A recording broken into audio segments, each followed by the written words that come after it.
Po. Yung binabanggit sa budget hearing po na meron kayong 3 billion na pondo para ho sa pag-cover ng operation expenses ng indigent patients. Opo, at ito daw po ay naghihintay lamang na magasta sa pamagitan po ng PhilHealth. Totoo ho ba ito? Meron ho kami yan, mga cash reserve ho namin yan. Yan ang ginagamit ho namin per year na para sa sa aming mga sa social service na MOOE, salary and capital outlay. Opo. So Mabilis ho ito, yan maubos sa ano pa lang na mga yan ang parang rolling fund ho namin yan para sa sa mga kailangan din kasi kailangan bayaran muna yung mga ginagawa ho namin mga charity ngayon dahil wala pa ho yung pera after 2 years pa ho namin makuha. Yan ang iniikot namin.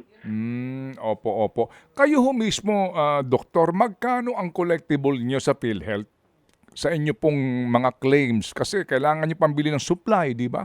Kailangan niyo ho ng gamit. Diyan ho kayo supposed to be din po makakakuha nga. Magkano ang utang sa inyo ng PhilHealth? Kung mamarapatin po ninyo, di kayo mahihiya magsabi po ng katotohanan. Opo. As far as I know, it's about approximately mga 300 million po. The last time sila nagbayad ho was I think June. No. Opo. So, malaking bagay 'yon na dapat magbayad ka agad po, no, maayos ang mga dokumento para makakuha kayo kaagad ng bayad sa PhilHealth para niyo magamit.